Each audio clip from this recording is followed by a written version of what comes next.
if you haven't, you do not know, she is Dr. Professor Pauline Oliveres, and she is in the Humanities Department Arts. She has done similar work on deep listening. She is one of the stalwarts of RPI. Thank you very much. Hello, everybody. I'm here to show you adaptive use musical instrument interface. As we call it OMI, A-U-M-I. And this project I wasn't paid for. I initiated it in my nonprofit organization, the Deep Listening Institute, in 2007. And I wanted to just tell you that it was an RPI student who did the prototype for OMI. His name was Zane Van Dusen. He was a student of mine in my deep listening course. And I have a friend who is an occupational therapist at a school in Poughkeepsie called Abilities First. And this friend of mine was interested in having all of her students. There are about 50 students in the school, all with disabilities, a broad range of disabilities. And so she, as a drummer and good musician, wanted to have a drum circle for all of the students in this school. So there were plenty of them who could learn drumming from her. She's a master drummer. And the drum circle really sounded good, and it was a good community event. But there were a few students who had no... put yourself in this position when you think about this application I'm going to show you. These students use wheelchairs. They have no speech. They have no control over their limbs. The only movement that they had was a little bit of head movement. And with that little bit of head movement, they could trip a switch to turn something on or off. So when I took Zane and others to view the students, I asked for 3 students who had the least possibility to perform in the drum circle. And so these 3 students had were presenting with cerebral palsy. And as I said, all they could do was move their heads a little. And so we observed their therapists and teachers with them, and then Zane came back 2 weeks later with a prototype. And so you see here this guide. Let me just see what I'm doing here. Keyboard mode. Let's try this. This was the prototype where all you had was a vertical line, and you could put the student in front of this, and if you moved across the line, you could get a sound. Right now we're not getting a sound, so let's see why not.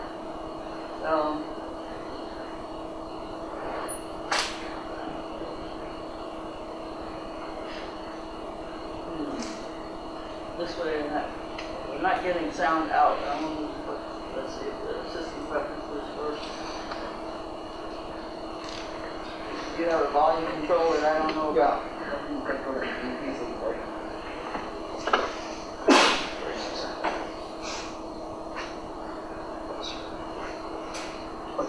Okay? Think it's up now? Yeah. Oh, there it goes.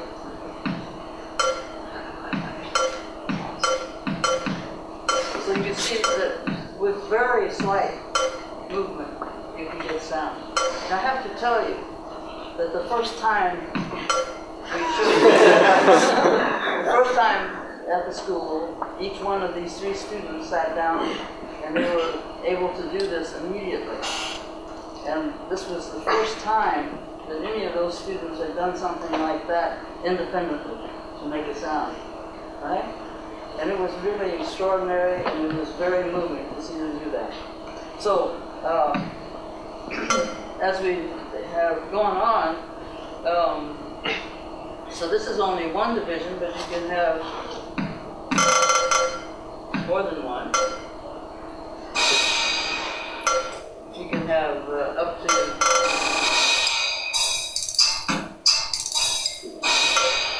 Now, pretty immediately, those students were able to be included in the drum circle. And later on, I mean, everybody in the school has learned to use this OMI. And so even students who have full motion can use it.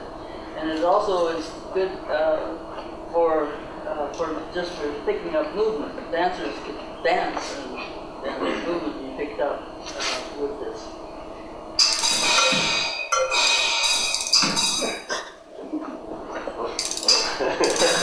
Okay, now let me show you the keyboard mode. These students also had access to this this mode. Now we can change the guide size. There's the guide size right here. So make it smaller, and then wherever you click,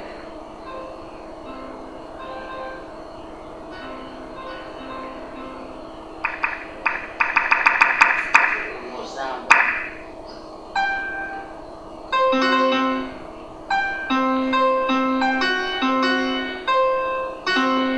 Now I'm going to change. Let's see here. This is you can change the scale. I'm filling up my screen a little bit too much there.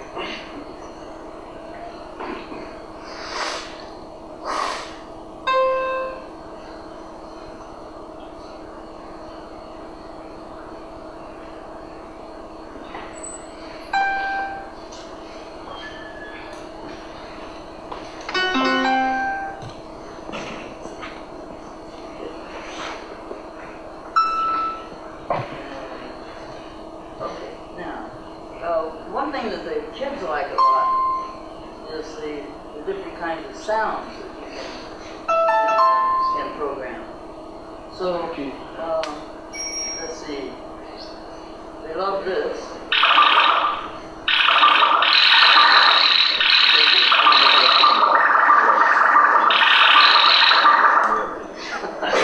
Bubbles.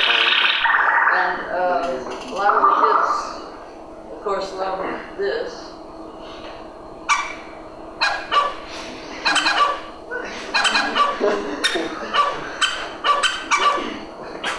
So there's a lot of different sounds available, and these are just sounds that we've been able to gather for free.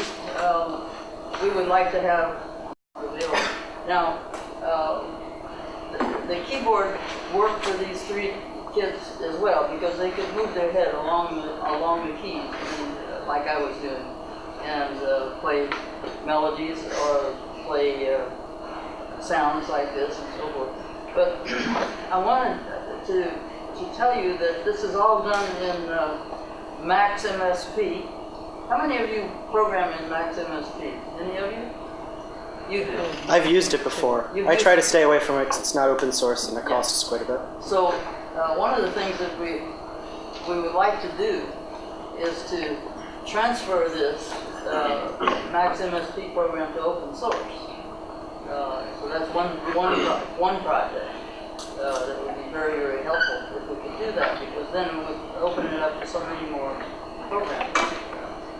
So then another thing that I have to say is that in order to use this this program, what we want to do most of all is make every function available to the person who has only a slight bit of movement. Now this is really difficult because as you notice I'm moving the cursor around. I have to click on this, I take to click on there, my nose or here, wherever I want the tracking to be. But these students can't do that. They can't click on something because they don't have any control over their hands. So how do we solve that problem? That's one problem, which is true for many things, like going down and using a pull-down menu to change size or to change this fader. The right-sized, larger. All of these kinds of things are difficulties for a person with no control over their hands. Now, how would you solve that? I think that it would take artificial intelligence, some way of the program understanding how to go and click on something and how to make that happen. So that's another problem. And how to get rid of the pull-down menus so that the program could intelligently inform what is available, or that it could there could be some kind of a search function. The other thing is to be able to set up a case record, for each student that takes part in using OWN, so that it remembers, the program remembers who that person is, and remembers all of the settings, and is able to just set it up when a person sits down. Another thing is making reports that can be emailed out of the program. And these reports would be reports that a therapist needs to understand, what the reach was, how well the student could undertake and play this program. There's lots of information that would be coming from a therapist that would automatically be recorded and then reported. That would save the therapist a lot of time, because they do a tremendous amount of paperwork, which really should be done by computer assistants.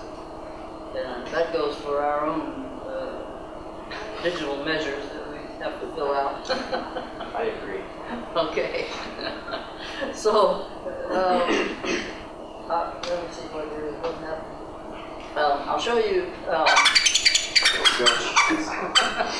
I'll show you a couple more. Kids love it. They really have gotten to be really tremendous.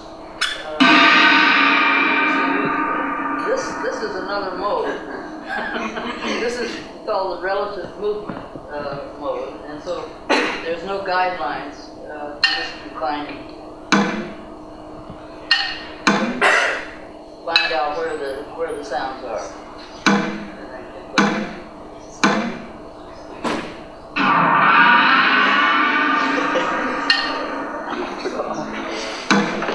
Okay, so that's the relative movement, and then one more with the split. I see I showed a quarter screen. Now this one has a silent place right in the little square, so no sound there. But you can go up, you get that.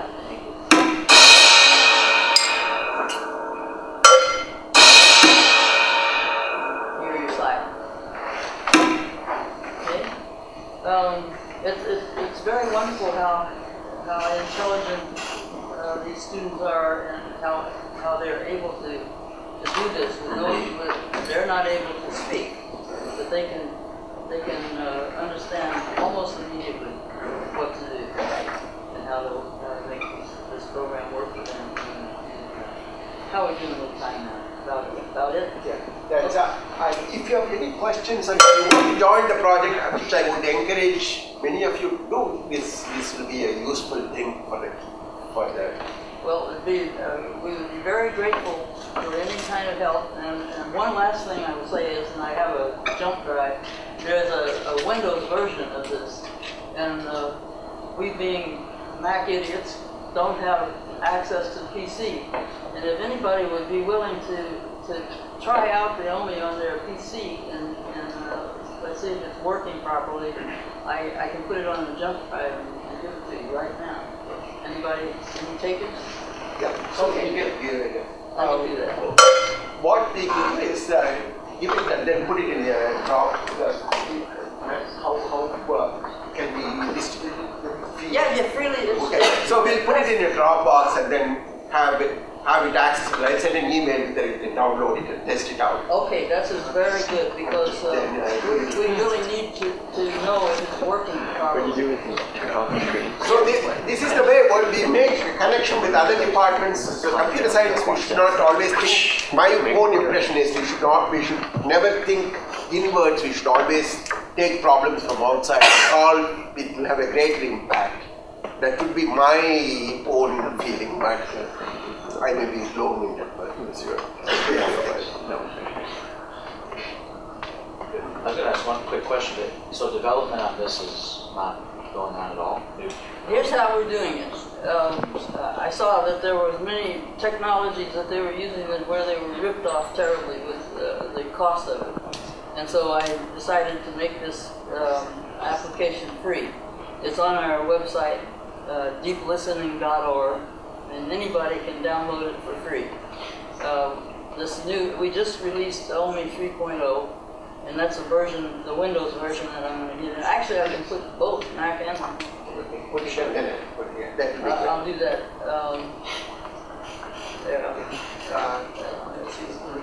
When she does it, thank you very much. I'm not